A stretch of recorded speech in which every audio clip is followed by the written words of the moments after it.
Students in this second lecture of cell the unit of life.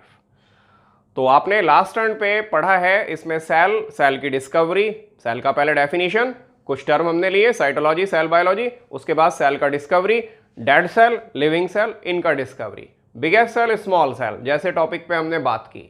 और फिर हमने बात की थी कि टॉपिक काफ़ी इंटरेस्टिंग है और इस इंटरेस्टिंग टॉपिक को और भी इंटरेस्टिंग हम लोग आगे बनाएंगे और फिर से क्लियरिटी लाने जा रहे हैं हम एक कुछ टर्म्स के बारे में। अभी फिलहाल बोर्ड पे बैक साइड में आप लोग ये दो टर्म देख सकते हैं, सेल हाइपोथेसिस एंड थ्योरी। मतलब cell hypothesis and cell theory, इनमें हम एक क्लियरिटी लाएंगे, इसको क्लियर करेंगे अंतर क्या है इनमें।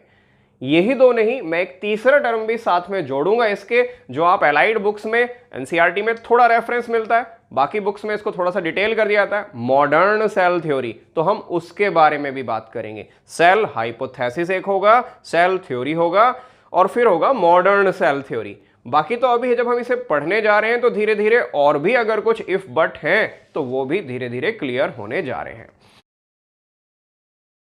तो सेल हाइपोथेसिस, अगर ये वर्ड अभी आपको नया लग रहा है, हाइपोथेसिस, हाइपोथेसिस इसको हम हिंदी में परिकल्पना बोलते हैं। मतलब कुछ इमेज करना, कुछ सोचना, ठीक है, इस तरह का कोई ओपिनियन भी कह सकते हो आप एक वे में। तो हाइपोथेसिस कोई पॉइंट कहा गया, वो पॉइंट जब तक एक एस्टेब्लिश्ड फैक्ट नहीं बन जाता, वो प्रूवन नहीं हो जाता, तो वो थ्योरी नहीं है। तब तक हम लोग उसको क्या बोलते हैं, सेल हाइपोथेसिस। और सेल हाइपोथेसिस की जब बात आती है, आगे जब थ्योरी की बात आती है, ऑफ कोर्स इनको सजेस्ट करने वाले, इनके बारे में बताने वाले हमें कुछ साइंटिस्ट के नाम भी यहाँ पे लेने ही होंगे। तो कुछ साइंटिस्ट के नाम कंपलसरी हो जाते हैं, एकेडमिक के लिए भी, कॉम्पिटिटिव के लिए भी। हो सकता है कुछ स्टूडेंट 10th में काफ़ी अच्छा डिटेल, बहुत अच्छा परफॉर्मेंस, ठीक है, ए ग्रेड लेकर सब बहुत अच्छा डिटेल में पढ़ के आ रहे होते हैं, तो बहुत बार ये सोचते हैं ठीक है मुझे पता है श्रीडेन और श्वान ने सेल थ्योरी दिया, श्रीडेन श्वान नहीं, आगे विर्चो, और विर्चो पे किस तरह से क्वेश्चन होगा, कब हम विर्चो ओनली आंसर करेंगे, कब हम श्रीडेन श्वान विर्चो करेंगे, कब हम श्रीडेन श्वान ही करेंगे, विर्चो को छोड़ देंगे।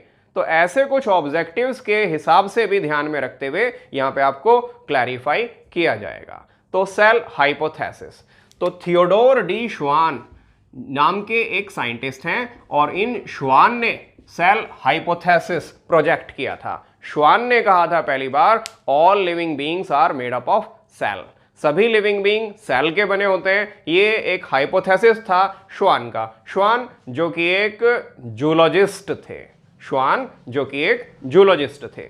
जूलॉजी समझते हैं सभी, बायोलॉजी के दो मेन डिसिप्लिन या ब्रांच कह सकते हैं, जिनमें एक है जूलॉजी द एनिमल साइंस और एक है बॉटनी द प्लांट साइंस। तो ये जूलॉजिस्ट रहे श्वान, जिन्होंने ये स्टेटमेंट दिया। उसके कुछ समय बाद दूसरे साइंटिस्ट जो कि बॉटनिस्ट हैं, प्लांट साइंस के हैं, और उनका नाम है Matthias Schleiden. Matthias Schleiden, SCHLEIDEN, Schleiden, Matthias Schleiden. तो श्वान और श्लीडेन, श्लीडेन जो कि बॉटनिस्ट थे, प्लांट साइंटिस्ट थे, दोनों ने मिलके जब ये एक प्रूवन हो गया, क्योंकि काफ़ी सारे प्लांट्स भी वर्कआउट हुए, उधर एनिमल की भी स्टडी हुई है, फिर ये एक फैक्ट बन गया कि हाँ, all living beings whether plant और animal they are composed of one और more cell, so all living beings are made up of cell. तो फिर ये एक थ्योरी के फॉर्म में एस्टेब्लिश होने लगा। तो सेल थ्योरी जो शुरू में आया, शुरू में जो सेल थ्योरी आया, हाइपोथेसिस दिया श्वान ने और थ्योरी हो गया श्लीडेन प्लस श्वान दोनों का मिलके। तो एक तो यहां पे आप बोर्ड पे देख सकते हैं, हाइपोथेसिस वाला जो एस्पेक्ट है वो श्वान का है और जो थ्योरी वाला एस्पेक्ट है वो किसने दिया, तो हमने श्लीडेन और श्वान ये नाम अभी तक लिखे हैं। अभी कंप्लीट नहीं हो जाता है, अभी ये थ्योरी वाला जो एस्पेक्ट है ये इनकम्प्लीट है, क्योंकि अगर आप, जैसा मैंने कहा था पिछले लेक्चर के हिसाब से, अगर आप थोड़ा सा आगे बुक उठा के उसको एनसीईआरटी को देखकर अब क्लास अटेंड करने बैठे हैं तो शायद आपने वहां और भी नाम सुने हैं। तो उसी के बारे में मैं बता रहा हूं कि थ्योरी अभी कंप्लीट नहीं हुआ है। सेल थ्योरी में दो स्टेटमेंट हमें अब मिलते हैं। शुरू में स्टेटमेंट आया था, all living beings are made up of cell and their products, और अब हमें एक और स्टेटमेंट उसके साथ में मिलता है, cells arise from pre existing cell. ठीक है, ये आपने शायद एनसीईआरटी में देखा है, cells arise from pre existing cell. दरअसल जब सेल थ्योरी आया, जब भी सेल थ्योरी आया, जब ये कहा गया कि भाई all living beings are made up of cell, एकदम से इमेज बनी शुरू हुई और ये वर्ड, कुछ टर्म कुछ पॉपुलर हुए। कुछ ऑर्गेनिज्म यूनिसेलुलर होते हैं, कुछ ऑर्गेनिज्म मल्टी सेलुलर होते हैं, और ये टर्म तो आप भी समझते हैं, शायद एकदम आपके दिमाग में इमेज बन भी रहा हो। अमीबा यूनिसेलुलर है, पैरामीशियम यूनिसेलुलर है, बैक्टीरिया, बट ये वर्ड ही अपने आप में ऑब्जेक्शनेबल हैं, ये वर्ड ही अपने आप में ऑब्जेक्शनेबल हैं, इन पे कुछ ऑब्जेक्शन लगे थे, और भी कई ऑब्जेक्शन सेल थ्योरी पे टाइम टू टाइम लगते रहे। फिर उन जब ऑब्जेक्शंस को आंसर करके एक दोबारा से रिफ्रेश ये आया, तो ये मॉडर्न सेल थ्योरी हो गया। तो काफी चेंजेस इनमें आए। तो बात आ रही थी कि ऑर्गेनिज्म सेल के बने होते हैं, सिंगल सेल या मल्टी सेल जो भी है, सभी लिविंग बींग सेल और सेल से बनने वाली चीजों से, सेल के प्रोडक्ट से बनते हैं, ये हाइपोथेसिस था। सीधे तौर पे उस समय ये भी एक पॉइंट आया कि ये सेल कहां से आते हैं, from where does this cell arrive. आजकल के टाइम में हमें बातें बहुत ही ट्राइवियल या बहुत तुच्छ किस्म की लगती हो, भले ही हमें बहुत छोटी लगती हो, लेकिन सोच के तो देखें उस समय के हिसाब से कि ये सेल आते कहां से हैं। सब लिविंग बींग सेल से बनते हैं, बट सेल कहां से आते हैं। मे बी आपको ये फनी लगे, लेकिन ऐसे क्वेश्चन भी रहे दिमाग में क्लियरिटी लाने के लिए कि कैसे एक्चुअली सेल, लिविंग बींग में सेल आते कहां से हैं, कैसे बनते हैं, नहीं ये कैसे जुड़ जाते हैं ये। तो इसके बारे में फिर एक हमें नाम मिलता है रुडोल्फ विर्चो। एक और साइंटिस्ट का नाम RUDOLPH करके भी आप लिख सकते हैं, रुडोल्फ विर्चो। एक जर्मन साइंटिस्ट हैं ये रुडोल्फ विर्चो। तो इन्होंने एक स्टेटमेंट दिया, और वो स्टेटमेंट, ये जर्मन थे, इन्होंने जो स्टेटमेंट दिया एज सच हमें वो मेमोराइज कर लेना है, क्योंकि कुछ स्टेटमेंट इतने स्ट्रांग होते हैं उनके बारे में सीधे पूछा जाता है हु सेड इट। ठीक है, तो ओमनिस सेलुला ई सेलुला, ये इनका एक स्टेटमेंट था। शुरू में कुछ लोगों को लगता है क्या स्टेटमेंट है ओमनिस सेलुला ई सेलुला, कुछ भी गड़बड़ नहीं है, बहुत इजी है समझने में। आप लोग ओमनी प्रेजेंट, ओमनी पोटेंट सुनते हैं सभी जगह, हमेशा, सर्वदा, जो भी आप कहना चाहें, ओमनी उसके लिए। सेलुला, अभी आपने लास्ट लेक्चर में सुना ना कि सेल नहीं सेलुला टर्म कॉइन हुआ था, तो सेलुला ई सेलुला, मैं इसे कहूंगा सेलुला ही सेलुला, सेल से ही सेल। ठीक है, ऐसे कर लें आप उसे। तो ओमनिस मतलब हमेशा, हमेशा हमेशा सेल प्री एग्जिस्टिंग सेल से ही बनते हैं। इसी बात को रुडोल्फ विर्चो ने इस वे में कहा, अपने सेंटेंस में कहा उन्होंने अपनी लैंग्वेज में, ओमनिस सेलुला ई सेलुला। तो इसका मीन्स, और ये एज सच भी आपको याद रखना है। तो रुडोल्फ विर्चो ने कहा कि वो सेल कहां से आते हैं, ये स्टेटमेंट आ गया उनका, ओमनिस सेलुला ई सेलुला, ओमनिस सेलुला ई सेलुला, ये स्टेटमेंट उन्होंने दिया। और इसका मीन्स मैंने अभी आपको बताया, cells arise from pre existing cell. इसका एक और मैं नया टर्म यहां पे इंट्रोड्यूस कर रहा हूं, अभी इंट्रोड्यूस कर रहा हूं, कि कोई भी सेल फ्रेश या नया नहीं बनता। बिल्कुल डाउट की जरूरत नहीं है। जब सेल लाइफ का ओरिजिन हुआ था तो नॉन लिविंग चीजों से लाइफ बना, तो शुरुआती जो सेल, जो क्रिएशन हुआ, लाइफ का जो क्रिएशन हुआ, that is a different issue. लेकिन अब ऐसा नहीं है कि नॉन लिविंग से लिविंग चीजें बन रही हो या सेल बन रही हो। अब जो भी सेल बनते हैं वो किसी ना किसी प्रीवियस सेल से ही अपीयर हुए हैं, मतलब उनके कुछ ना कुछ पेरेंट सेल रहे हैं। कोई भी सेल नया नहीं बनता। मैं आपको कह रहा था एक नया टर्म आपको मैं यहां पे दे रहा हूं, एक वर्ड आता है डी नोवो। डी नोवो मैं साइड वाइज मेंशन कर रहा हूं, थोड़ा सा एनसीईआरटी से अलग है लेकिन काफी इंपॉर्टेंट टर्म है, और आप इसे कैरी करें क्योंकि आगे आपको बहुत से ऐसे टर्मिनोलॉजी साइंस में मिलती है। तो नो सेल अराइज डिनोवो, कोई भी सेल डिनोवो नहीं बनता। डिनोवो का मतलब होता है fresh, very fresh, from beginning. तो बिल्कुल बिगनिंग से एकदम नया, फ्रेशली कोई सेल नहीं बनता। तो स्टेटमेंट क्या आया, ओमनिस सेलुला ई सेलुला, मतलब क्या बताया, cells arise from pre existing cell, cells arise from pre existing sales.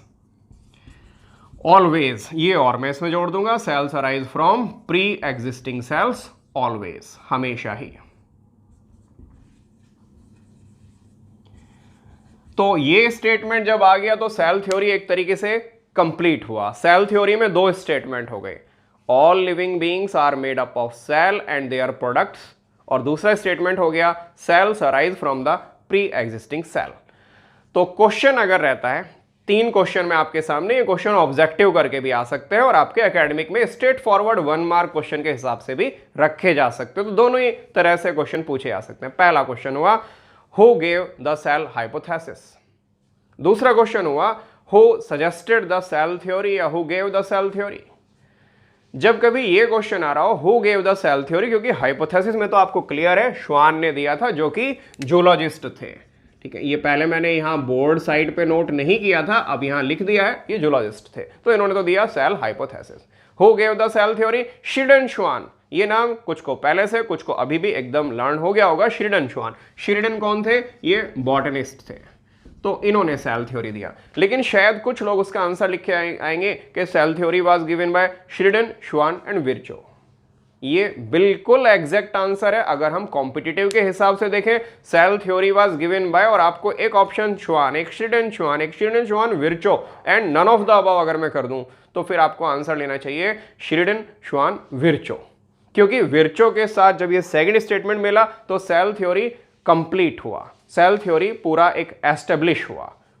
तो ये एक आपको याद रखना है। अब किस सेंस में हम खाली विर्चो को भी आंसर दे सकते हैं? एक बार क्वेश्चन आया हुआ है ऑब्जेक्टिव में, the cell theory was elaborated by. मैंने वर्ड आपके सामने रखा है, cell theory was elaborated by. किसने सेल थ्योरी को विस्तार दिया? समझ गए आप? किसने सेल थ्योरी को विस्तार दिया यानी बढ़ाया।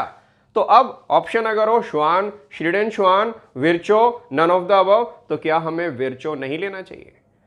तो देख रहे हैं आप किस तरह से वो जो चीजें एकेडमिक में हैं कॉम्पिटिटिव में किस वे में हो जाती हैं। दोनों चीजें आपको साइड बाय साइड बताई जा रही हैं। एकेडमिकली आपको क्या नोट्स बनाने हैं वो भी यहाँ पे सजेस्ट किया जा रहा है, साथ साथ आपको ये भी बताया जा रहा है कि कॉम्पिटिटिव में किस तरह से चीजें हो जाती हैं। हालांकि पहले कहा है कि बाद में हम इन चीजों को और भी डिटेलिंग कर सकते हैं अगर चाहें तो विर्चो की बात आई, इन्होंने, मैं यहाँ पे लिख दे रहा हूं क्योंकि जस्ट अभी आपको बताया, इन्होंने सेल थ्योरी को इलेबोरेट किया था। तो एक याद रहेगा उससे आपको कि इन्होंने सेल थ्योरी को इलेबोरेट किया था। तो श्रीडन, श्वान, विर्चो, 3 नाम हम लोगों के पास हो गए और हम लोग सेल हाइपोथेसिस और थ्योरी को कंप्लीट कर चुके। अब क्वेश्चन आता है मॉडर्न सेल थ्योरी क्या है? ये मॉडर्न सेल थ्योरी क्या है? जब भी कोई बातें आती हैं तो उस पर ऑब्जेक्शंस भी आने शुरू होते हैं। ये एक विचार रखा गया सच एंड सच, इस पे कुछ ऑब्जेक्शंस आए। ऑब्जेक्शन आए जैसे जब सेल थ्योरी आया तो मैंने कहा ना, कुछ को कहा जाने लगा यूनिसेलुलर, कुछ को कहा जाने लगा मल्टीसेलुलर। शायद आप लोग जानते हैं नाम, आपने बायोडाइवर्सिटी में 10th में भी पढ़ा होगा, मोनेरा, प्रोटिस्ट। कुछ किंगडम है जिनमें सिंगल सेल ऑर्गन मेनली है, तो उन्हें हम क्या बोलते हैं? यूनिसेलुलर। तो एक ऑब्जेक्शन यही आया, why we are saying amoeba is unicellular, why we are saying paramecium is unicellular, because unicellular means made up of one cell, ठीक है ना? Unicellular means made up of one cell. अब मैं आपसे कह रहा हूं this is made up of one pen, कैसा लगेगा आपको? ठीक है, या this is made up of a duster, आप क्या कहोगे? आप कहोगे ये डस्टर ही तो है। What is made up of duster? What is made up of pen? Pen ही तो है। तो क्या थोड़ा ऑड नहीं है? थोड़ा पिंच नहीं करता? जब हम कहते हैं made up of many cell, ये पिंच नहीं करता? बिल्कुल नहीं करता, क्योंकि वहां बहुत सारे सेल्स तो हैं, उनके बीच के फ्लूइड्स, उनके बीच के कुछ और मैट्रिक्स में भरी हुई चीजें और भी हो सकती हैं। तो made up of many cell, बहुत सारी सेल को मिलाकर बने हैं और कुछ और भी चीजें हो सकती हैं जो बिटवीन द सेल्स उन्हें कंबाइन फिलिंग के लिए हो सकती हैं। जबकि जब एक ही सेल है तो फिर वो सेल के बने हुए कहना, ये पॉइंट पिंच होता है। तो Moneran and protist they were objection on cell theory. एक तरीके से मोनेरन और प्रोटिस्ट सेल थ्योरी पे ऑब्जेक्शन हो गए कि they are not made up of cell, बल्कि दे आर ए सेल, वो एक सेल ही हैं, वो सेल के बने हुए नहीं हैं। तो सेल थ्योरी पे ऑब्जेक्शन आने शुरू हो गए।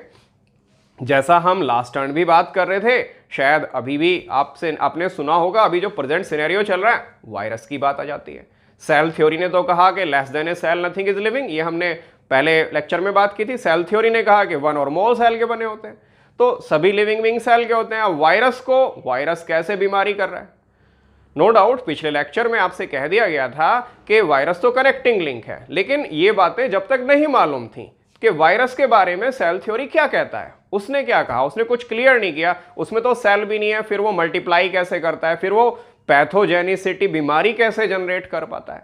तो वायरस के बारे में सेल थ्योरी में तो कुछ आया नहीं, उसने सिर्फ इतना कहा है कि लिविंग बीइंग वन और मोर सेल के बने होते हैं। वो सेल कहां से आती हैं? प्री एग्जिस्टिंग सेल से आती हैं। वायरस क्या है? तो virus are also objection on cell theory, virus भी सेल थ्योरी में ऑब्जेक्शन थे। ऐसे ही एक दो बातें मैंने आपके साथ शेयर की, ऐसे ही छोटी छोटी कई बातें आई, कई ऑब्जेक्शंस आए। जैसे ऑब्जेक्शन ये भी है कि क्या डेड सेल भी लिविंग बॉडी का हिस्सा हो सकती हैं, और अगर हो सकती हैं तो क्या वो फंक्शनल भी हो सकती हैं? अगर ये पॉइंट आपको थोड़ा सा परेशान कर रहा है, मैं इसको बिल्कुल इजी वे में रख रहा हूं आपके सामने। जाइलम सुना है ना आपने? जाइलम जो वाटर ट्रांसलोकेशन वाला टिश्यू है प्लांट का, इट इज डेड। तो प्लांट का एक बड़ा हिस्सा डेड है। उस ट्रीज में तो बड़ी मात्रा में जो वुड हम बोलते हैं अंदर होता है, वो जाइलम ही तो होता है, वो डेड है। तो क्या लिविंग के अंदर डेड हिस्से भी होते हैं, और वो डेड होने के बाद भी फंक्शनल है, उससे एसेंट ऑफ सैप हो रहा है? तो क्या ऐसा भी होता है? तो ये कुछ ऑब्जेक्शंस ऐसे प्लेस किए जाने लगे। तो फिर क्या हुआ? जब उन सभी ऑब्जेक्शंस को आंसर किया गया, आंसर कैसे किया गया? अपने अपने अलग अलग साइंटिस्ट ने कुछ सजेशन दिए, अब एक नया टर्म मिल गया हमें। वो नया टर्म हो सकता है आपने पहले भी सुना हो, लेकिन अब वो क्लियरली आप समझेंगे। तो फिर यूनिसेलुलर टर्म को एक तरीके से डिस्करेज करना शुरू किया। अमीबा यूनिसेलुलर या यीस्ट यूनिसेलुलर नहीं कहेंगे, सही शब्द दिया गया एक ए सेलुलर। ये शब्द आजकल ट्रेंड में है। हालांकि अभी भी हम फ्रीक्वेंटली, क्योंकि लोगों की जो आदत हो जाती है, जो टंग पे रहने वाले वर्ड्स है वो अभी भी आते हैं। अभी भी अगर मैं आपसे पूछूंगा नेम 5 यूनिसेलुलर ऑर्गेनिज्म, तो आप ये नहीं कहेंगे कि आपने यूनिसेलुलर क्यों पूछा, क्योंकि आप उसी वे में आंसर करते रहेंगे जैसे शुरू से चला आ रहा है। लेकिन जो एग्जैक्टली पूछना चाहिए, आपको पता होना चाहिए कि अगर एसेलुलर पूछते तो ज्यादा सही होता। एसेलुलर मींस ए, जिसका प्रीफिक्स हमने जो यूज किया, A means not, not cellular, not made up of cell, cell के बने हुए नहीं है। तो amoeba, paramecium, yeast, bacteria cell के बने हुए नहीं है। क्या है?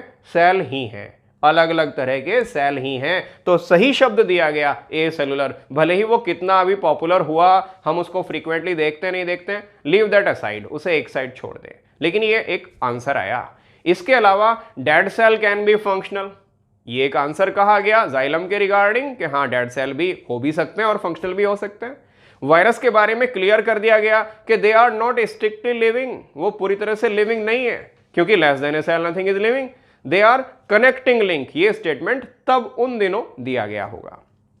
तो जब ये सारे स्टेटमेंट आ गए और उस सेल थ्योरी के साथ इनको ऐड करते हुए एक फिर से रिफ्रेश पब्लिकेशन हुआ, तो फिर क्या बन गया? वो मॉडर्न सेल थ्योरी, वो मॉडर्न सेल थ्योरी कहा जाने लगा। अगर आप इस बीच ये सोच रहे हैं कि मैंने बताया ही नहीं है who gave modern cell theory, तो ये क्वेश्चन इस वे में who gave modern cell theory नहीं आ सकता। क्यों नहीं आ सकता? क्योंकि बहुत सारे ऑब्जेक्शंस थे और अलग अलग साइंटिस्ट की साइड से अलग अलग सजेशंस दिए गए, उनको आंसर किया गया, फिर वो पब्लिश हुआ। तो there are lots of name assisting, collaborating. बहुत सारे साइंटिस्ट हैं जिन्होंने कोलैबोरेट किया, इसमें सहायता की, फिर जाके मॉडर्न सेल थ्योरी फॉर्म हुआ। तो शायद तीसरा टर्म भी अब आपको क्लियर हो गया होगा, modern cell theory. Cell theory पे कुछ ऑब्जेक्शंस आए जो कि मैंने यहां नोट नहीं किए हैं, मैं एक बार और फास्टली आपको बोल देता हूं ताकि आप कहीं चाहें तो उसे लिख सकें कि Moneran and protist were objection on cell theory, virus were objection on cell theory, can the dead cell be present and even functional in a living body, ये एक ऑब्जेक्शन था। तो सच सॉर्ट ऑफ कई objections थे, and when all the objections were answered and these answers added to cell theory and cell theory republished, और cell theory फिर से publish हो गया है एक नए वे में, तो फिर वो क्या कहलाने लगा? वो कहलाने लगा या वो बन गया मॉडर्न सेल थ्योरी। और इस मॉडर्न सेल थ्योरी को हम एक और नाम से भी जानते हैं, सेल डॉक्ट्राइन, इसको कि हम सेल डॉक्ट्राइन नाम से भी जानते हैं। तो देखा आपने सेल हाइपोथेसिस या सेल थ्योरी वाले टॉपिक पे कितने कुछ क्वेरीज हो सकते हैं, कितना कुछ अंडरस्टैंडिंग हमें उससे मिलता है। तो cell hypothesis, cell theory, modern cell theory, ये टॉपिक अभी हमने कवर किए। जब सेल थ्योरी पे ये हाइपोथेसिस, ये थ्योरी और थ्योरी पे आए objections, and when the objections, जब वो ऑब्जेक्शंस को ओवर रूल किया गया, उसमें एडिशन हुआ कुछ पॉइंट्स का, तो फिर it give shape to the modern cell theory. इससे बना हमारा मॉडर्न सेल थ्योरी या सेल डॉक्ट्राइन। आगे कुछ और नए टॉपिक पे बात करेंगे। तो टॉपिक एक सिंगल लेक्चर में हम लोग चाहते हैं बहुत ज़्यादा लेंदी ना हो, इतने ना हो कि आपको बोर्डम हो, तो आप जो है उसको डिटेल भी करेंगे लेकिन धीरे धीरे करेंगे। तो अभी फिलहाल हमने काफ़ी इसमें टाइम स्पेंड किया है सेल हाइपोथेसिस थ्योरी और मॉडर्न सेल थ्योरी के क्लैरिफिकेशन में, इसको स्पष्ट करते हुए। तो अगले लेक्चर के लिए हम वो जो बड़े टॉपिक थे प्रोकैरियोटिक यूकैरियोटिक सेल वाले या प्लांट सेल एनिमल सेल वाले, उन्हें हम अगले टॉपिक के लिए रखेंगे। अभी एक छोटा सा टॉपिक और मैं आपके साथ शेयर कर रहा हूं जिसका रेफरेंस हमको ऑलरेडी इन लेक्चर में मिला है, प्रोटोप्लाज्म के बारे में। तो बात करते हैं कुछ थोड़ा सा फिजिकल बेसिस ऑफ लाइफ के बारे में या प्रोटोप्लाज्म के बारे में। तो फिलहाल हम एक टॉपिक छोटा सा 5 मिनट डिस्कशन करेंगे इसके बारे में, प्रोटोप्लाज्म। प्रोटो वर्ड वैसे अर्ली, प्लाज्म मतलब फ्लूइड, अर्ली फ्लूइड अगर इस तरह से कहें तो अर्ली फ्लूइड मींस लाइफ जब शुरू हुई तब से जो फ्लूइड मिलता है हमें, लिविंग बींग्स के अंदर जो फ्लूइड मिलता है, ऐसे कुछ अंडरस्टैंडिंग बना सकते हैं। एनसीईआरटी में प्रोटोप्लाज्म को अभी प्रेजेंटली कुछ बहुत ज़्यादा डिस्कस नहीं किया गया है, लेकिन प्रोटोप्लाज्म को जो वेटेज मिलना चाहिए वो शायद जितना एनसीईआरटी में मिला उससे तो काफ़ी ज़्यादा होना चाहिए, क्योंकि हम अभी बोल रहे हैं ना, it is the basis of life, ये लाइफ का बेस है, और हम इसको बिल्कुल ही डिस्कस ना करें, इसको वेटेज ना दें तो गलत होगा। What is protoplasm? प्रोटोप्लाज्म क्या है? आप में से कुछ लोग 10th में पढ़ के आए होंगे और कुछ लोग तो एकदम बोलते हैं ये तो ऑफलाइन क्लास है, लेकिन ऑनलाइन क्लास है। ऑफलाइन क्लास में कई बार स्टूडेंट एकदम बोलते हैं सर साइटोप्लाज्म प्लस न्यूक्लियस।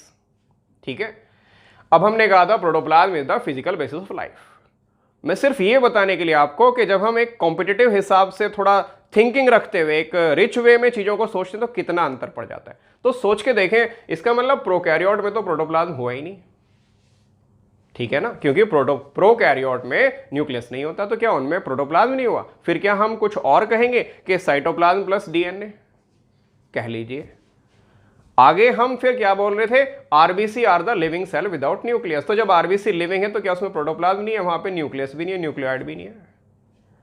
तो समझ रहे हैं आप प्रोटोप्लाज्म को? अगर हम साइंस यही कहती है हमेशा बुक तक अपने को रोक के ना रखें। और आप लोग क्योंकि अभी 10th से 11th की तरफ प्रोग्रेस कर रहे हो, 11th में आगे बढ़ रहे हो, और ये आपके बहुत ही इंपॉर्टेंट टॉपिक्स होते हैं बायो के, जो कि आपको आगे मेडिकल की तरफ, एक साइंस की तरफ एक्सप्लोर वे में डिटेल में आगे बढ़ाने वाले हैं। आपका फाउंडेशन स्ट्रांग होना चाहिए, तो आपको एक ओपन ब्रेन के साथ सारी चीज़ों को सोचना है। तो एक जनरलाइज्ड वे में बोल दिया जाता है साइटोप्लाज्म प्लस न्यूक्लियस, या कुछ लोग कहते हैं साइटोप्लाज्म प्लस न्यूक्लियोप्लाज्म। ऐसे भी मैं ये कहूंगा सेल के अंदर का वो सारा लिविंग फ्लूइड जिसमें रिएक्शन चल रहा है, अगर वो साइटोप्लाज्म में ही सारे रिएक्शन चल रहे हैं जिनमें न्यूक्लियस का एब्सेंस है, या जिनमें प्रोकैरियोट की अगर हम बात करें, क्योंकि जेनेटिक मटेरियल भी उसी साइटोप्लाज्म में पड़ा हुआ है, तो वो साइटोप्लाज्म ही इक्विवेलेंट टू प्रोटोप्लाज्म है। लेकिन न्यूक्लियस वाले सेल में क्योंकि साइटोप्लाज्म अलग हो जाता है और ऑर्गेनाइजिंग बॉडी, कंट्रोलिंग बॉडी अलग से अपने आप में ऑर्गेनाइज्ड है, एक संगठित है, उसके अंदर भी कुछ मटेरियल है, उनमें भी कुछ रिएक्शंस चल रहे हैं, तो तब हम वहां पे क्या बोलते हैं, साइटोप्लाज्म प्लस न्यूक्लियस।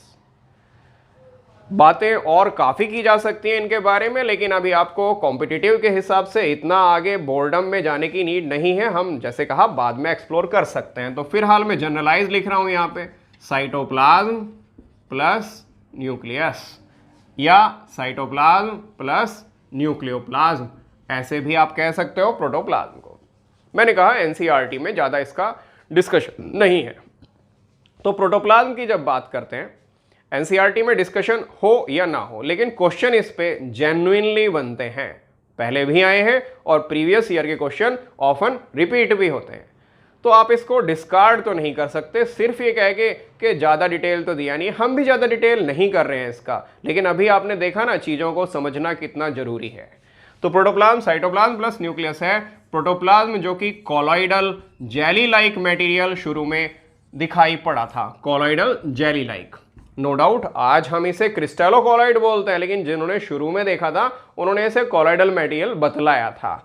उन साइंटिस्ट का नाम है कॉर्टाई। तो कॉर्टाई ने कोलॉइडल जेली लाइक मटेरियल को सबसे पहले देखा था। उन्होंने इसके लिए कोई टर्म हमें प्रोवाइड नहीं किया कि इसको क्या कहें, और ये जो नाम अभी हमें मिल रहा है इसको प्रोटोप्लाज्म जो बोला गया है। The term protoplasm was given bye पुरकिंजे। ये नाम पुरकिंजे एंड मोल ने प्रोवाइड किया था। अगर हमें एक ही लेना पड़े तो कॉम्पिटिटिव में, ऑब्जेक्टिव में जब हम आंसर कर रहे हैं और अगर एक चॉइस लेनी है बेटर, सिंगल, दोनों नाम हमें साथ में ना मिले तो पुरकिंजे लेते हैं। तो पुरकिंजे ने टर्म कॉइन किया था प्रोटोप्लाज्म। और फिर वो जो तीसरा नेम हमें मिलता है कॉर्टाई हुआ, पुरकिंजे मेन हुआ, और फिर जो तीसरा मेन नेम हमें मिलता है जो मैंने ऑलरेडी आपसे कहा है, हक्सले, जिन्होंने कहा था protoplasm is the physical basis of life. तो प्रोटोप्लाज्म के बारे में कुछ साइंटिस्ट के नाम, इन्होंने सबसे पहले कोलॉइडल जेली लाइक मटेरियल को देखा। आप ऐसा भी कह सकते हैं लिविंग फ्लूइड को देखा। तो सेल के अंदर जो लिविंग फ्लूइड है कोलॉइडल, उसको इन्होंने देखा। And term protoplasm was given bye पुरकिंजे and मोल। तो यहां मैं पूरा कर दे रहा हूं इसको, पुरकिंजे and mole coined the term protoplasm. इन्होंने प्रोटोप्लाज्म टर्म कॉइन किया। और फिर एक स्टेटमेंट यहां पे दिया गया हक्सले वाला। हक्सले ने कहा प्रोटोप्लाज्म, ये मैंने शॉर्ट में कर दिया, protoplasm is the basis of life, physical basis of life. जहां तक प्रोटोप्लाज्म प्रेजेंट है, फिजिकल जहां उसकी प्रेजेंस है वहीं लाइफ है। Protoplasm is the physical basis of life. तो ये तीन साइंटिस्ट के नाम हमें मेनली यहाँ पे मिलते हैं। एक और टर्म रिलेटेड सा साथ में जोड़ रहा हूं, प्रोटोप्लास्ट। प्रोटोप्लाज्म तो हो गया फ्लूइड। हर एक सेल में जो लिविंग सेल है फ्लूइड है, उसके ऊपर एक थिन कवरिंग भी तो है ना, नाम जानते हैं आप उसका, प्लाज्मा मेम्ब्रेन जिसको आप बोलते हो या सेल मेम्ब्रेन बोलते हो। तो जब हम प्रोटोप्लाज्म के साथ एक लिविंग कवरिंग को भी साथ में जोड़ लेते हैं, वो मेम्ब्रेन भी लिविंग है जो उसको एनकेस कर रही है। तो protoplasm plus the plasma membrane, protoplasm with the plasma membrane, उसके साथ हम लोगों ने जोड़ दिया है प्लाज्मा मेम्ब्रेन को। तो प्रोटोप्लाज्म और प्लाज्मा मेम्ब्रेन को मिलाकर क्या टर्म कॉइन किया है हम लोगों ने, प्रोटोप्लास्ट। अगर आपको लगता है कि इसकी अभी नीड क्या है, बुक में प्रोवाइडेड नहीं है, एनसीईआरटी में ही प्रोवाइडेड है ये टर्म प्रोटोप्लास्ट आया है लेकिन 12th में। तो ऐसा क्यों कहें, जब हम सेल अब पढ़ रहे हैं प्रोटोप्लास्ट 12th में पढ़ेंगे, क्यों पढ़ेंगे? वहां पहुंचेंगे तो क्या फिर से हम सेल में एंटर करेंगे? हमको शुरू से पता क्यों नहीं होना चाहिए? तो animal cells are the protoplast since beginning. Animal cell जानते हैं आप, एनिमल सेल में मेम्ब्रेन होता है, जस्ट वॉल तो होता नहीं। तो एनिमल सेल्स में क्या है, यानी प्रोटोप्लाज्म और मेम्ब्रेन, यानी वो प्रोटोप्लास्ट ही है। तो animal cells are the protoplast since the very beginning. लेकिन 12th में जब हम पढ़ते हैं प्रोटोप्लास्ट फ्यूजन, ये टॉपिक प्लांट में ले रहे होते हैं तब। तो जब प्लांट में टॉपिक ले रहे होते हैं तो वहां पे हमें प्रोटोप्लास्ट एक्सट्रैक्ट करना पड़ता है। वहां पे हमें सेल से प्रोटोप्लास्ट एक्सट्रैक्ट करना पड़ता है। क्यों करना पड़ता है, थोड़ा सोचेंगे इसके बारे में।